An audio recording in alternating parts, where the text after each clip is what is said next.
Hey, it's Wednesday. Welcome to the show. This is the Leadership Toolkit. My name is Mike. I will be your host. And as you know, this is your definitive leadership podcast for growth. And so that you have the opportunity to help to learn and navigate other people's successes, their failures. We have great conversations. I interview awesome people on this show so that they can help you do that. And you can make an impact on your business and certainly on the people that are around you so that you can bring them up with you as well. So today's no different. I've got an amazing guest. He is the founder of Parable Associates, which is a company that helps healthcare practices make smarter decisions. I got Jason Bryll on the show. He specializes in building high performance analytics teams. He is a leader. He is a father. He is absolutely awesome. I spent some time with him chatting right before this, and I'm excited to have him on the show today. So, Jason, welcome to the show. Thanks for joining me on the Leadership Toolkit. Yeah, thanks, Mike. Appreciate the opportunity. Fan of the pod, so really happy to be here and hopefully help some people. Absolutely. Thank you so much for coming. So, if you would take a few minutes and just let's talk about the 3 to 5 minute elevator pitch. Who are you? What's your background? What's your background in business and leadership? And then let's dive right in. Yeah, so I'll be probably more brief than the 3 to 5 pitch and just kind of get right to it. Yeah, so my name is Jason Bryll, founder of Parable Associates, and I've spent my career, past 20 years, helping healthcare providers use their data in a more strategic way. That could be everything from aggregating data from multiple platforms, turning it into business intelligence reports and analytics. And then ultimately, the goal of all of that work is to really help make faster and better decisions to help grow your practice. The background beyond that is I've spent an entire career in consulting, being more operational, a lot of which was in the billing and the collections and the insurance management part, which are hyper complex in the healthcare industry here in the US. And, there's tons of data that's being captured that was underutilized. And so I've spent my entire career learning how to code SQL, how to build BI tools, and ultimately saw the opportunity to say, hey, let's actually help practices grow and expand. So my mission is to help the practices be operationally excellent and financially excellent so they can add services, expand care, expand their footprint, hire more providers, and grow the access and quality of care here in the US.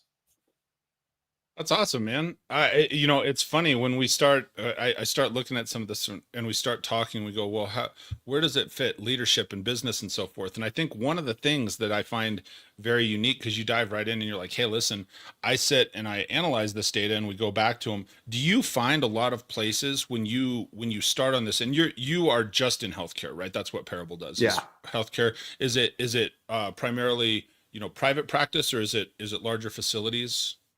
Yeah, so we work with larger specialty groups, and so typically our client base could have anywhere from 20 to 200 providers. Gotcha. And it's all specialty care. We don't currently work with any hospitals directly. We work with them indirectly through some service providers that do handle their billing and collection. So we work in that space as well. But that space is, podiatrists. We work with in podiatry, ophthalmology. We work with orthodontics, dental, I'm physical therapy, a long list of different specialties.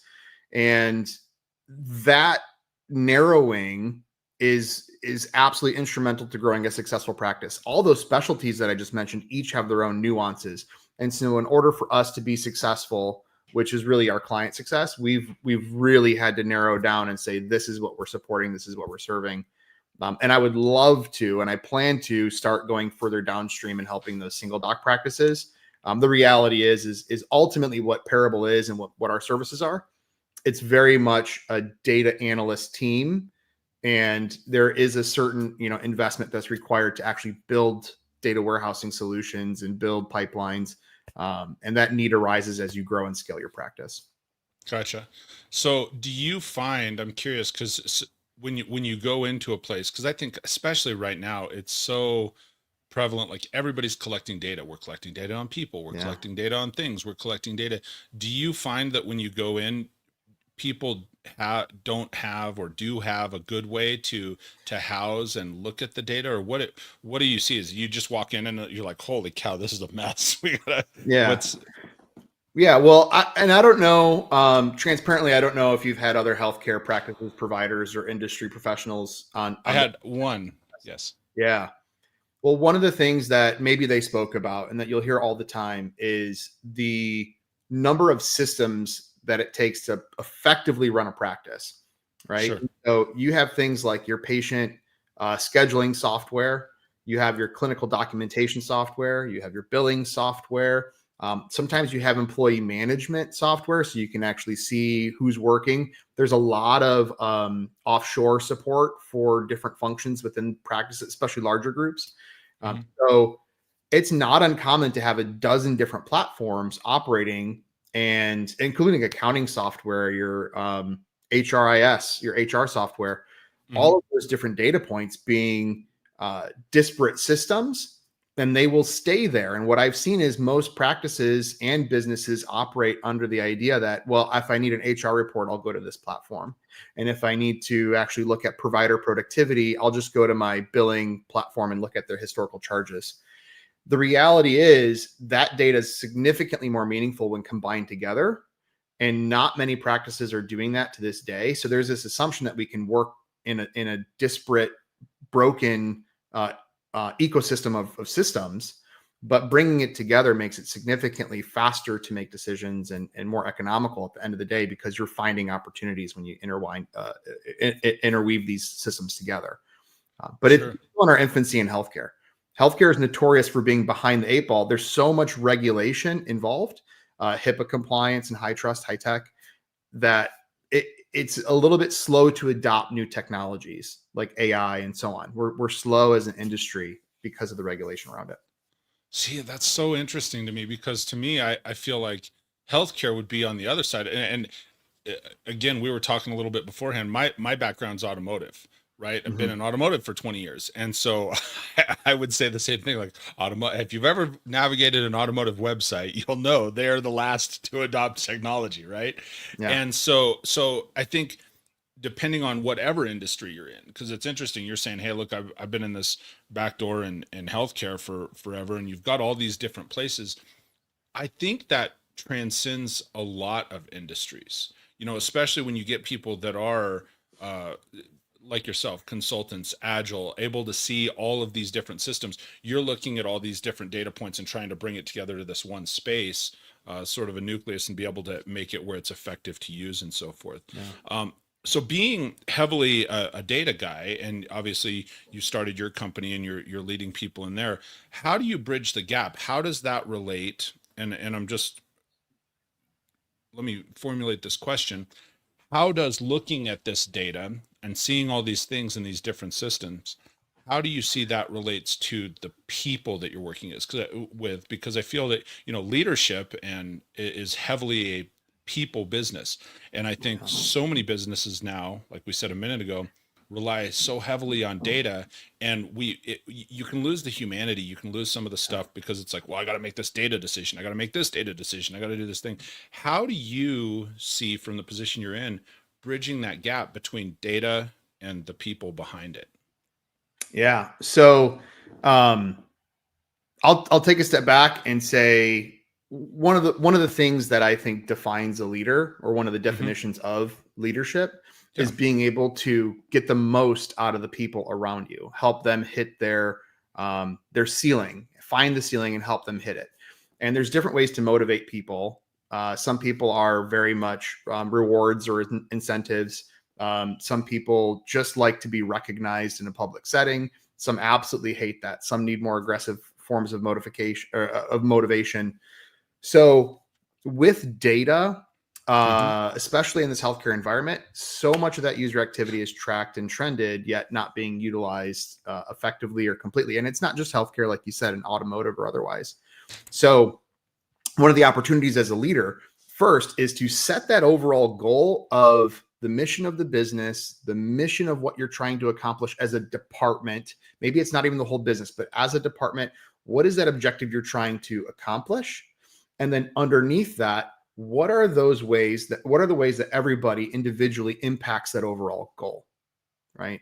In a Sure. global setting, in a business, you have like, hey, we want to um, grow or expand the number of providers in our practice. And in order to do that, we need to have capital to invest in acquiring or growing new practices, brick and mortar. In order to do that, we need marketing to be effective to get more patients in the door.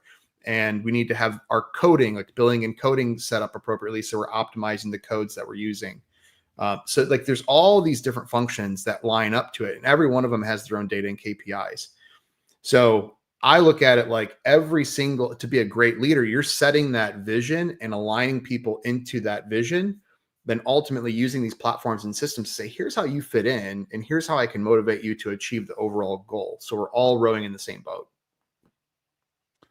No, I love the fact that you brought up you said, hey, we got to have this overall goal for the business, for the department. I think when you're leading people, it's important to have a target they can hit. It's important to be able to discuss something that everyone has a unified front. You said, sort of getting everybody in the boat and so forth.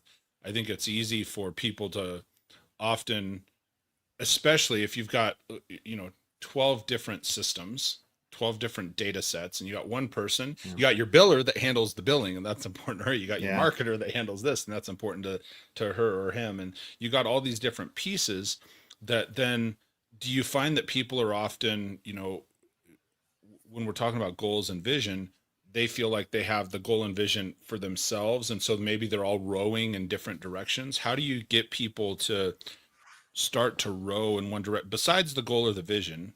Maybe let me ask you two questions. One, how do you start to establish those goals and those visions? How do you know what they are? And then I have a second follow-up to that, but let's hit that one first, because you brought up goals and visions, and I like talking about this stuff. Yeah, absolutely. So well, a couple things. One is you have to communicate what the goal and the vision is of the department or the organization itself. So you have to be very vocal about what that is. A lot of companies don't really talk enough about their mission and values. And I fall, subject to this as well. I used to do it way more frequently than I have recently. And, so that's kind of also coming from I need to look in the mirror and do a little bit better at that myself. But, so having that communication, and then ultimately seeing the value in each of the positions that are within your team, and being able to understand and empathize what it is they're doing. So in that example of marketing, how many, marketing leads are you getting, and how many marketing qualified leads are coming in? How many emails are you sending out? So these are all quantifiable metrics that ultimately would help you get more patients in the door, right? Sure. And then there's also ways to tweak it and tailor it. But first start with that overall mission. And then within each position, you really do have to figure out how that KPI aligns. And so it's like that pyramid approach of just mapping it out. And I think very few leaders take the time to do that pyramid mapping, to say, what is it that I want to accomplish as a department or as a business? Write that down. Then you have a whole team of people. Literally take the time to go through name by name even, and say, how can this person, employee A, employee B, employee C, actually help me achieve this goal? So as a team, as a common unit, we are all in the same boat together in that analogy. The easy thing is to not do that, and to let everybody be in little rowboats by themselves spinning in a circle, because they think they're doing great. They're working really, really hard. They're rowing. But without the guidance and direction and alignment, they're not going to get to point B or the destination. So what do you do? Because, for example, you're saying, hey, get everybody on one boat, get them all rowing the same way. Because when you do that, you get some synergy, you start to get momentum.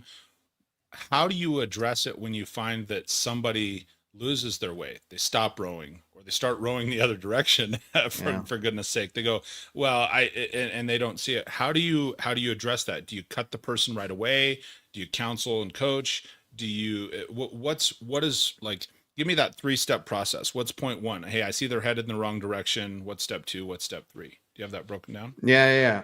To put it into 3 steps, I mean, I at least have 2, and then we'll see if I get a third one out of this. We'll go for it. The first one, I'm going to stick with communicate. So you have to communicate the vision, but also communicate to that individual when you see something happening and moving that's misaligned with the overall goal. So you have to be vocal. You have to talk about it. Again, the easy thing is to not confront that person and say, here's an opportunity to improve, right? So it may, that communication may be, through monthly touch bases, weekly touch bases if they're direct reports, different things like that. But you need to communicate. The number two, and probably even more important in my opinion, is consistency. So if you aren't being consistent in that communication or in that deliverable, then it's easier for them to deviate. It's easier for them to kind of fall out of alignment and do their own thing. Here are some ways to communicate and make it consistent. And as a data professional, I can attest to the value of this. What we do a lot at a lot of our clients, and what I would recommend for anybody, is to have some sort of a metric or scorecard that's fairly automated. Make it whatever KPIs you're tracking for individuals, make them as easy to capture as possible, and very defensible. So it's easy to understand the metric. It's not over somebody's head. They don't understand how they fit into it. So they know that the action that I take, the email I send, counts as one email outreach for cold leads, right? Sure. Get that dashboard to be sent on a weekly basis, on a daily basis if the opportunity presents itself. Have that available to them. That data point, that trend line, those are all great ways to build in that consistency and to build in the communication, even if you're not in the room, that you are communicating by saying, here's the standard I'm holding you to, here's the KPI I'm interested in. Are you achieving it or not? And just as a quick example, in my own business, we've made a very conscious effort recently to start doing more educational content. So we are putting out a lot more content on LinkedIn. We're sending out a lot more requests on LinkedIn. We're trying to grow that audience. And then we are starting to write a lot more blogs. And I'm measuring and monitoring how many new followers are we getting, how many are clicking through to a blog post that we've written, and then what is the topic of that blog post. So the volume is important, and to have a really high quality blog going out every month, like that's the KPI. Are we actually delivering on that every single month? Yes or no? And then, we've been able to spend way more time on high value content as compared to just pushing out information randomly. Right. Yeah. And so, I love it. Yeah. I mean, it's consistency and communication, provide that clarity. People want to succeed. As a leader, that's just a general thing you have to understand. People want to be successful. They want to succeed, and they don't want to go on for days, months, or even years just spinning in that circle out on their own boat all alone. They want to be told, hey, this is an opportunity to improve. Here's how we can work together to get there. Is there anything I can do for you as a leader to help you achieve this target or this goal? So you hit on a bunch of really good stuff there. So a couple of things. One, so I got 4 steps. You said it was 2, but I got 4. I'm going to rework it for you. Okay. So, number 1, you said communicate it and be vocal. Cause I said, hey, if somebody's going the other direction, just so if someone's listening on the podcast and the framework, cause we're talking about, building culture, casting vision and so forth. And I said, okay, so if everybody's rowing the same direction, what do you do if somebody stops rowing or goes the other way? And I think your answer is absolutely brilliant, Jason. I love it. I sit and jot this stuff down, and what I took from it was you said, okay, number 1, you gotta communicate with the person. You gotta be vocal, and that is the hard thing. You've said this several times, like, hey, the easy thing is to not do that. The easy thing is to, like, you take on the mantle of leader, and then you just go wander off somewhere, right? The hard thing is to stay engaged. And so number 1, I have communicate. Number 2, you said consistency with it. So you have to do that consistently. Here's the third one that you added: score it. Right? Because I think it's one thing to communicate it and then be consistent in communicating it, but how do you measure? Like what's the measurement? How do you know that they're doing a sucky job or not rowing anymore or headed the other way, right? So I have number 3, score it, and then number 4, I said see step 1, because you go back to communicating it again. You communicate the scorecard, right? And so you've got this circle. And I know we're talking that, and that's what I took from it, right? That's what I heard. And you're saying, well, hey, here's the simple part. Well, innately, I sit and talk to leaders on the show, and it's like, well, we just do it that way. And so when we break this down, so it's tangible steps so that other people can reproduce it, it's like, okay, communicate it, be consistent, score it, see step one. And so I think that's super powerful. One of the other things that you said and you shared is, hey, you're doing it yourself. And I would encourage anybody, if they want to connect with you on LinkedIn, you know, certainly they can search your name. It's Jason Bryll, but it's JasonBryll. I do that for the sake of if you're listening on the audio podcast. I also have it on the screen, and there's some numbers after the name. If you want to type it in, it's Jason Bryll and then dash A03342252, just in case you want to type it in, but it's up there and people can connect with you and get a lot. Yeah, absolutely. And I've had it on the screen a few times also. If you're interested to check out Jason's website, it's parableassociates.com, Parable Associates, Associates. It's like a spelling contest, but I always spell it out again. So if people are listening, they can hear it and type it in. And then certainly we'll share your email a little bit later too. But I love that. I love the fact that you just break that down for people. You're like, hey, you got to cast vision, you got to communicate it, and you got to keep it going. The other thing that I've picked up that you've said a few times as we're sitting talking, and again, this is probably one of those pieces that you may or may not have had people say this to you, but I've picked it up. It's who you are. And at the end of that, if everybody was listening, Jason said, hey, when you're going back and communicating to people, you ask, what can I do for you? You really sound like you have a servant's heart. And so I think a lot of people get into leadership because of the title or the perceived glamour, or I say perceived glamour because you know how it is, right? Yeah. Or starting that business and so forth. But I think it's important that we do keep a servant's heart, that if you're in leadership, one of the best ways that you can grow people is to serve them where they are. Can you just think for a moment and articulate for us, how is that? Because I think as humans, it's easy to get frustrated, man. It's easy to be like, oh, this person's not doing what they said they would. They're not supporting the vision. I've communicated it and so forth. Is there something that you can pause for a moment and looking at yourself? How are you able to keep that attitude, that servant's heart, that the demeanor of, you know, sort of I would say joy. Maybe you haven't heard people explain you or describe you as joy before, but just talking to you a few minutes, like you have that genuine, just kind, joyful heart, servant's heart. How do you what do you do that allows you to keep that sort of attitude? Do you know? Well, one thing I hope I do is I display energy within the business. I display energy. My team, it's kind of a running joke on Mondays. We have all hands meetings, and I always come in saying I love Mondays. I absolutely love Mondays. I love getting after it, getting into work, accomplishing these business tasks. I love talking about like the trajectory that we're on as a business and how we're helping these practices. And to whenever possible, I try to bring these case studies and these topics of saying, employee A, helped build this brand new report to help optimize provider schedules. And this client has filled their provider schedule for new hires, which is just unbelievable to actually get to break even and then profitable for adding new resources within an organization. So I talk about these stories, I celebrate these stories, and I'm so passionate about it. And that energy comes from two different sources. I say the equation for energy is really, at least in business, the equation for energy is conviction minus fear.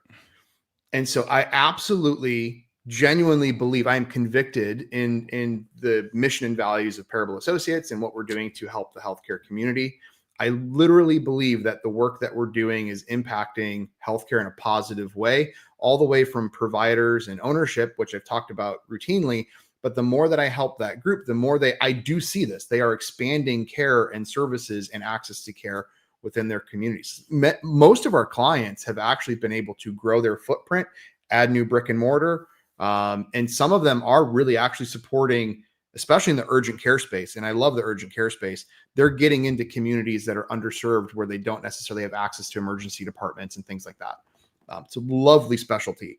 So I bring that conviction, and it's sometimes, anytime you're in business, it's scary to get on a call and start doing cold outbound. It's scary to hire the next person into your org, especially when you're a founder who didn't get backing or funding and just kind of bootstrapped it.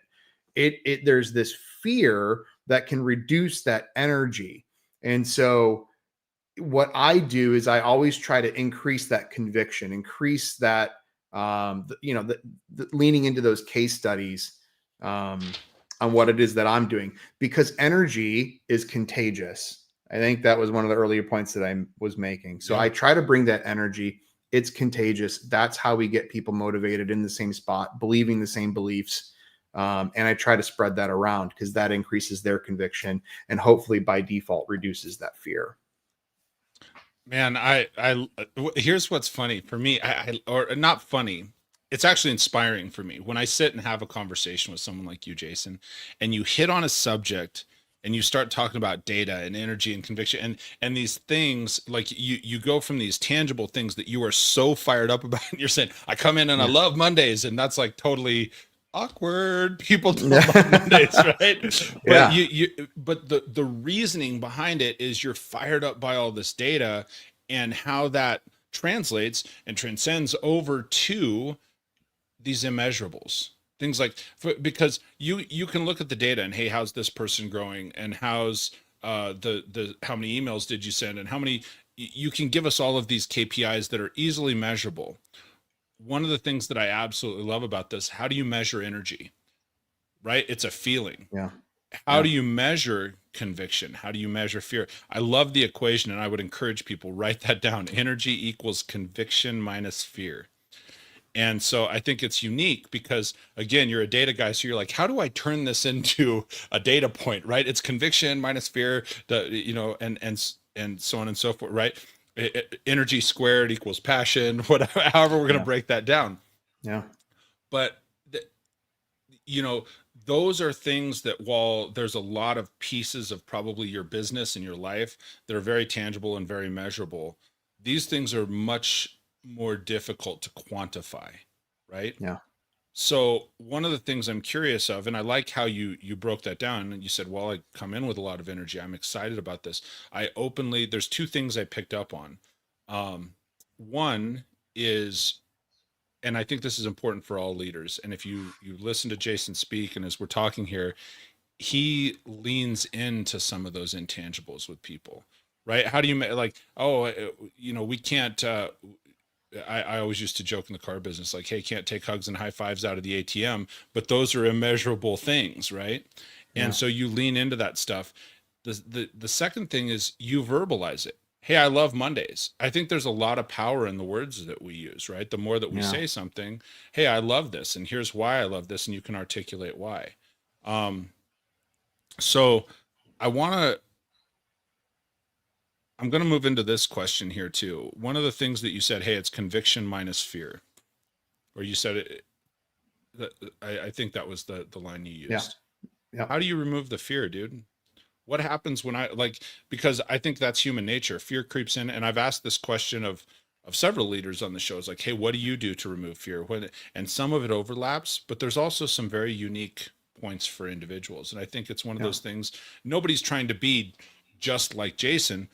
However, if I can use some of Jason's awesome points and remove that and make the shortcut to be able to do that thing, that's one of the things that I want to share with people. So how do you, Jason Bryll, remove fear when you feel that it's creeping in, or do you? I do, and I'll turn the tables on you for a second, if I may. Okay, sure. When you first started Leadership Toolkit and started posting it, what was Mhm. that experience like for you emotionally? So I think I know where you're getting. I'm going to go back before Leadership Toolkit, because the Leadership Toolkit podcast for myself, um, when and being very transparent with everyone, Yeah. this is very much a passion project, but it didn't come through me being scared because I'd done other podcasts. I had a Okay. buddy of mine. I was going through a very difficult mindset. not the fear mindset, but when I was starting this, it was probably more of a depressive state. I'd been hospitalized for a long time and so forth. That's a whole different, longer story, and came out of it. And I hadn't done a podcast for a few years, and I'd done some devotionals, I'd done some other stuff. And I had a buddy of mine that literally called me and he says, dude, you need to start a podcast because that's where your fire burns. And he's like, pull your head out of your ass and get going. And there was a little bit of, I don't want to say fear. It was unpreparedness. It was is anyone really, how am I going to serve people? Is this really the right thing? Am I going to do this again? Type of deal. For this show, and so I had somebody else definitely pushing the plow behind me, going, "Dude, you've got to do it for you," but different headspace. I do remember. I mean, I got to go back 10 years. I started a show called Reignition, and it was supposed to be a motivational show for salespeople in the automotive industry. And I do remember thinking, dude, is anybody even going to listen to this? Uh, and fortunately, I remember this conversation. I had a mentor, a friend of mine, that said, it doesn't matter if you have one person or 100, one person or 100 people listening to the show. You talk to every person as an individual. And if you get what he goes, there's going to be shows when you start out, nobody's listening. And he says, but at some point, somebody's going to tune in and they're going to be listening, and you might just make an impact. And for me, I'm wired that it's like, that's what I want to do. I want to make an impact. I want to make a difference with somebody. I remember also having to reframe the fear a little bit. And I've actually taught my daughter this, because you get butterflies in your stomach and you go, oh my gosh, I'm nervous. I got to hit play. And like when I go on to speak on stage, I'll still get nervous. And I've had people say, well, that's a good thing. It means you actually care about doing a good job. So they say, so to speak. Terrifying. One of the things to realize, though, is fear and excitement have very similar physiological cues. Butterflies in your stomach could be fear. Butterflies in your stomach, I could be excited about something. Sweaty palms could be fear. Also could be excited. So I had someone years ago that told me to reframe that, and I've actually worked with two of my children, my oldest son and my daughter, that when they're fearful of something, I'm like, well, when you're excited about something, what happens? And they're like, well, my heart races, I get butterflies, I get this and that. And I'm like, so are you scared or are you excited? And so you can talk yourself through it. That's one of the methods I use. Yeah. So I'm gonna do what you do, right? Some of the takeaways of things that you said are very much in alignment with the things that happen on my side. So in your past, you had mentioned a friend saying you have got to start a podcast, right? And you're like, okay, I'm going to do it. So you created a system where you were, they were not dependability, but there was accountability, because you said, okay, I do. And you had somebody who was encouraging you to do it, and you wanted to follow through because that's what it was. As a leader, I have an entire team. We're roughly 30 people right now at Parable Associates. Okay. I always think that our number one thing at Parable Associates, the number one value that we have, is employees are the business. That statement, employees are the business. What I hope that means to the team when they are hired and onboarded is that my voice matters. I have an impact on the trajectory of this business and therefore the healthcare industry. But as a leader, to me, it is a reminder that I need to send out those emails, that I'm nervous when I reach out to executives of other teams. I have to fight through the fear because I've created a system of accountability where they are dependent on me to grow the practice, to be on podcasts like this, to get my voice out into the world and let the healthcare industry know that I exist and I'm here to help you and or educate you at minimum for free, give you some education. But at most, I would love to be in your practice and help you. I have that dependability there. So you have to fight through it. It doesn't mean the fear is not there. It means that you create that piece of it. The other part is frequency. The more that you do something, the more you trudge through that mud, the stronger your legs get. So just do more. The more you do, the easier it gets, the better you'll be at it. It is no different than anything growing up playing sports when you're a kid, all the way through adulthood and their professional life. The volume matters. It doesn't make it go away. By example, I have a 1-minute delay on my emails. So if you're like, hey, send me that right now, there's a 1-minute delay because I'm nervous that I wrote something or I put your email in wrong or I picked the wrong mic that auto populated in the 2-line. I have a 1-minute delay. That is evidence of fear. But and 99% of the time I never have to revisit an email, but I double check things. It's that OCD borderline thing of like, did I get this right? Did I put in that sentence right? That fear is there, but you have to set up that accountability. You got to fight through it. You got to get the reps. You have to commit to getting the reps.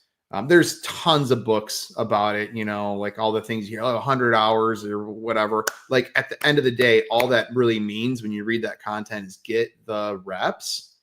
And then my earlier points, to the best of your ability, to the best of your know-how, start documenting the results of those reps. So then you can start getting more comfortable because you're leaning into what's working. If you get the reps without visibility or the feedback loop of how it's going, I don't know that you ever fully get through that fear. But those are the two things that I think about. You got to have that accountability. You got to get the reps. You just got to force it. No, I think it's great. For the record, I think first time I've been interviewed on my own show that you're like, well, watch this. Hey, so a couple of things that I took away, and I would encourage people to write down, as Jason said. One, you got to fight through the fear. And that is a very common theme. I've interviewed a few other people. I remember a good friend of mine, her name's Subi. She was on an early show, and I will always remember this statement because we were talking about fear. And she didn't even hesitate. She just looked at the camera and I said, well, how do you go through this? And she goes, you just do it scared. And so it's the same thing. You just fight through the fear. I do love the fact that we're saying repetition matters, because when you think about it, I think back, this is actually my 99th episode of this show. And congratulations. Thanks. And probably I've done probably 1,000 shows, but thinking back to that first one, I remember having questions that it's like, oh my gosh, is anyone going to listen? Is this even going to matter? And and that was one of the things too, that as you were talking, I remember being said, is it's like, look, the people are, because we always talk in leadership, like people are always watching what you're doing. They're going to take it in and so forth. But the reality is when you're doing stuff like that also, not as many people are watching probably as you think. Yes, everybody's going to be watching. Yes, I'm talking out of both sides of my mouth there, because you're putting something there that there's some permanence to. But especially at the onset, it's not like we're in a healthcare field like you. It's not brain surgery, so to speak, right? And in most instances, maybe it is in your industry. And then I do love the fact that you said, because as you repeat it more, it's like anything, you get better at it. And then you said you got to document it. I think it's valuable too to have people, as you're talking to me, that are on the other end that would call and give me feedback or say, hey dude, that was a great show. And not BS stuff. Because there were a few times people called and they're like, I don't know what you were thinking when you said this. And I respect that. But I think you can create your own feedback when you document it. You document the wins, you document the losses. And then that's very powerful, because it's you talking to yourself. And you said it earlier on is, when you send that email with the 1-minute delay, you've got people that you're accountable to. And I think that's an interesting twist. A lot of leaders, we always talk about accountability. How do we create accountability in other people? Well, I think some of that comes through first. You have to create accountability in yourself through agreement with like your team and so forth. One other thing you were talking about with repetition, and I want to lean into this too before we're done. A couple of things. If anybody's just now tuning into the podcast, whether it's the video side or if you're listening to the audio, a couple of things I'm going to throw on the screen. One, you can connect with Jason on LinkedIn. It's Jason Bryll, Jason Bryll, Bryll. So you can look him up on LinkedIn and connect with him one-on-one. Certainly, you can check out their website, parableassociates.com. And then if you're interested, Jason had been kind enough to share his email here as well. It's just jason.bryll, Bryll, at parableassociates.com. I encourage you to have a 1-minute delay before you send it to Jason, so you're clear in what you're sending him and so forth. But you can connect with Jason in those many ways. One of the things that you said, because I always send, we want to have very organic and comfortable conversations. And thank you, by the way, man. It's been a great conversation, great show thus far. One of the things that you said, and this ties into your repetition, I think, I want you to expand on this because your comment, one of the comments you sent me was, it's important to read one book 100 times, not 100 books one time. Why do you Yeah. say that? Yeah. And I say that with a bunch of books over my shoulder. So one of my failures, as it were, as a leader, as I got into leadership roles, I read every single leadership book you could possibly find. Sure. All of the classics as well as anything more modern. I read a ton of them. And I didn't notice it in myself, but my team noticed it in me. And I picked up on almost jokes that like, oh, Jason read a new book this weekend, because I was changing my approach to leadership and to what was important in my business or my practice or how I led the team.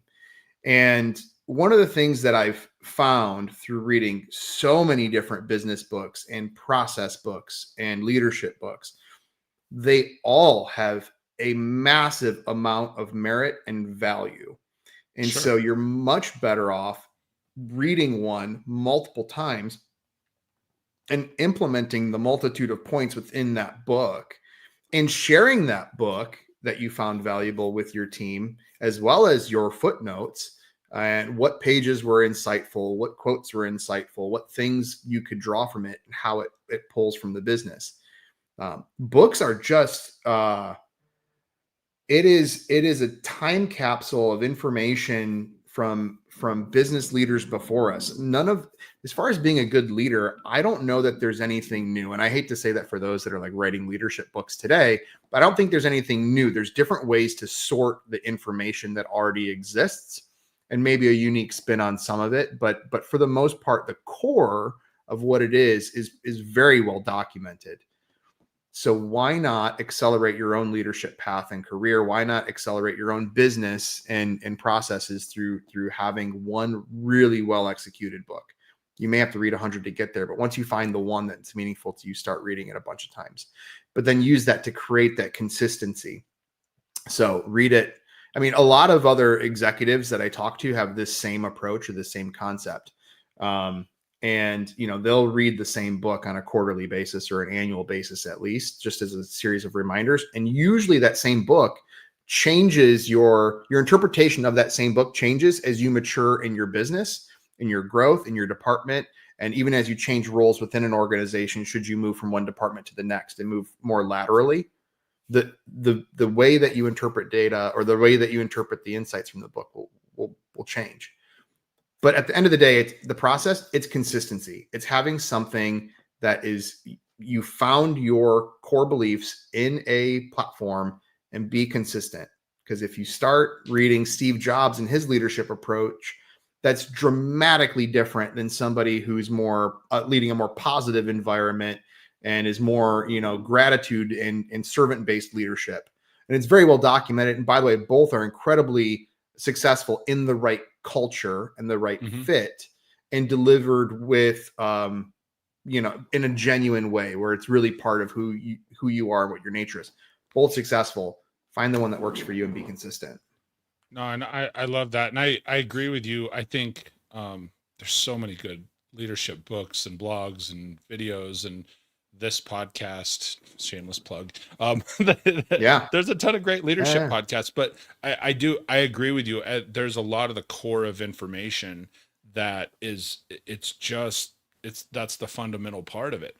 And then what you have is when you've got 100 different authors, it's their spin, their personality, their emotion. And so I think you're spot on with saying, hey, find one that you can connect with, and then you develop your own style. I do agree with you too, because I've been in those situations in business where it's like, oh, hey, we're going to do that. We're going to release this whole new process, and we're going to do vision casting. We're going to do this, and we're going to catch all these things, and we're going to rock and roll. And then 2 weeks later, you read another book and you're like, we were doing it all wrong. We're going to do this whole new vision casting process. And they're like, wait a minute. What just happened? It becomes like the flavor of the week, right? Yep. And so, I mean, for me, and I can tell you that there's a few of them, you know, that it's like John Maxwell's 21 Irrefutable Laws of Leadership. That is my favorite it's probably my favorite leadership book of all time. Like I will regularly go back to it because I think it, and he's updated it from time to time over the years, but it's like, it's just, that's the fundamentals for me. And then stuff when it comes to sales, like How to Win Friends and Influence People. Again, it's one of the classics.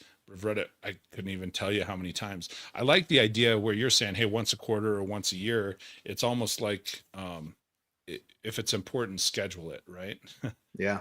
So Yeah, absolutely. I mean, and in all transparency too, it may not be as simple as one book to rule them all, but one book per topic is what I would lean into. sure. So we have at Parable, we have three. I don't know if I don't have any incentive to shamelessly plug them, but we have one called Systemology that's about systems and processes. It is all about workflow and streamlining, which is essential to any department, any business, and being a successful leader.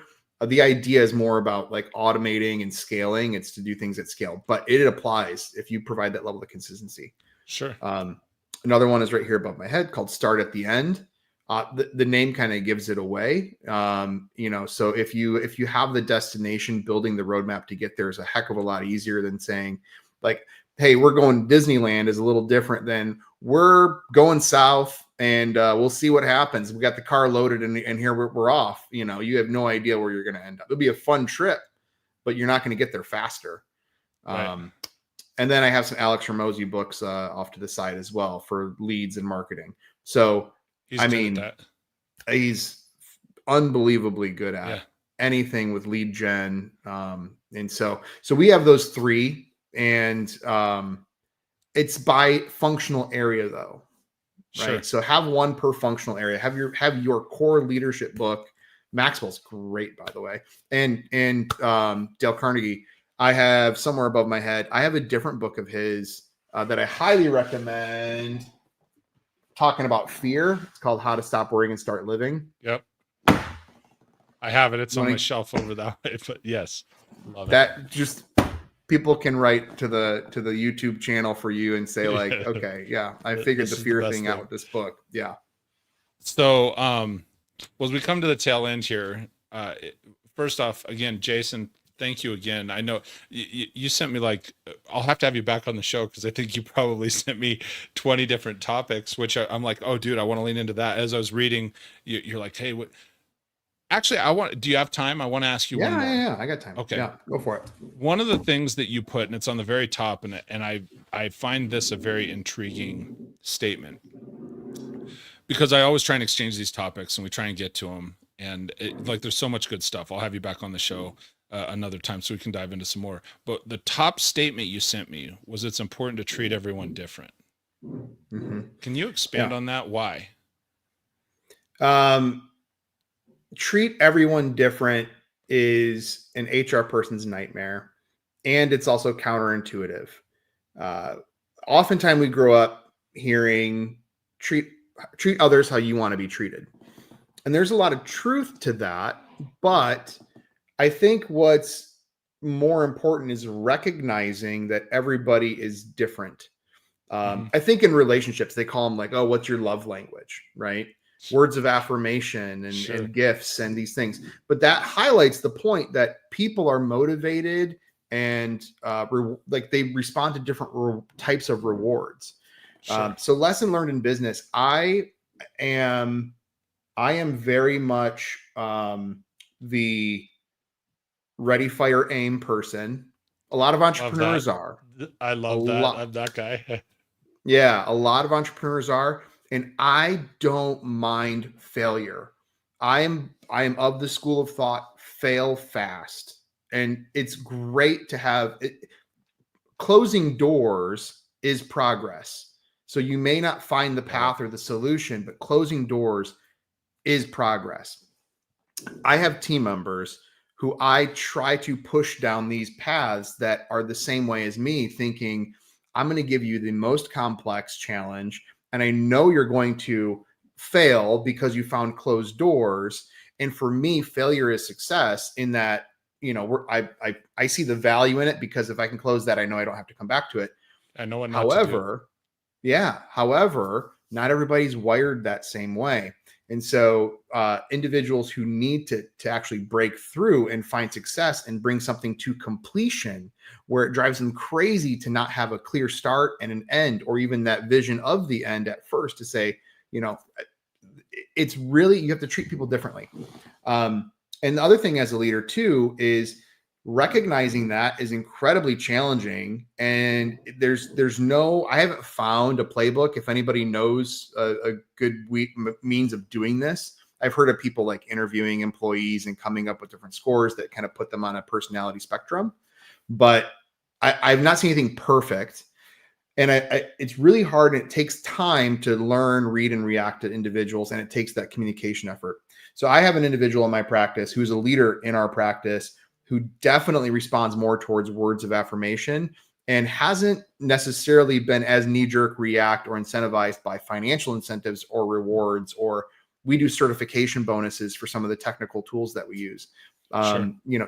We don't have complete everybody on board immediately signing up to earn that bonus, because some people, it's more of like, I'd rather spend more time on my clients, and then after hours, I spend more time with my family than studying for this cert.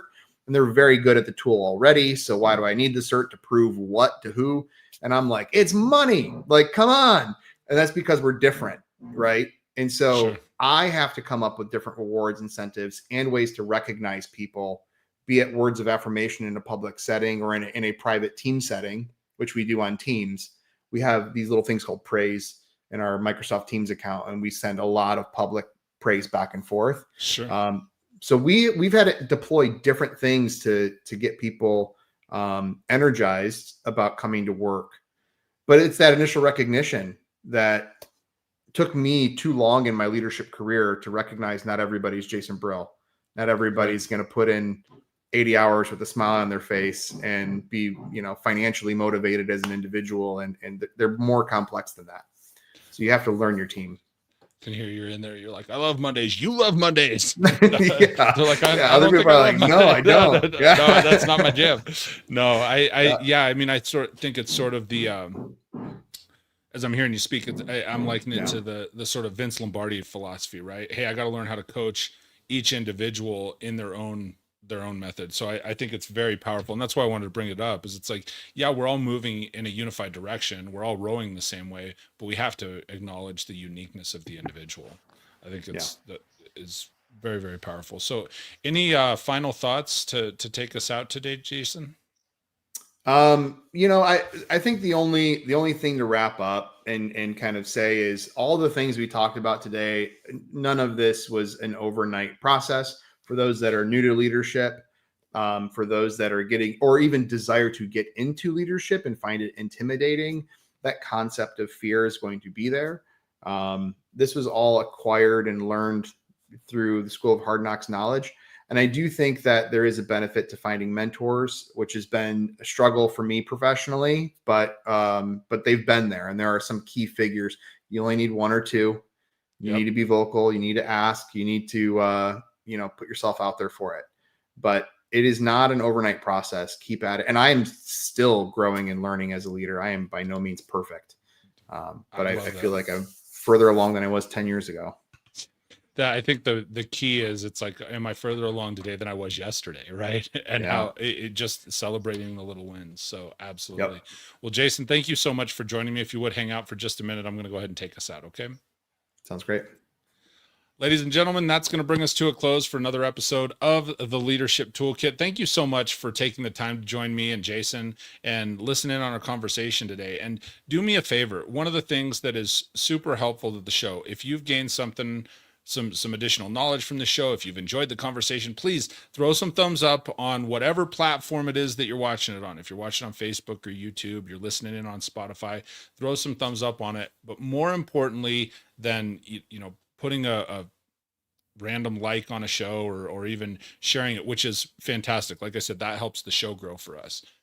If you know somebody that this would impact, somebody that is moving on their leadership journey, and someone you go, oh man, I was listening to Mike and Jason. Jason said this this one piece, and they need to realize that it's not overnight. Just to hang on what he shared at the end there, right? This person needs to hear that, right? Because they're trying to do everything on Tuesday, and it's like it's not all going to happen on Tuesday. It's a 10-year process or whatever it may look like. Share this episode with them. That's the most powerful thing you can do for somebody is make an impact on them today. Share the show, and I really appreciate everybody for taking the time to tune in.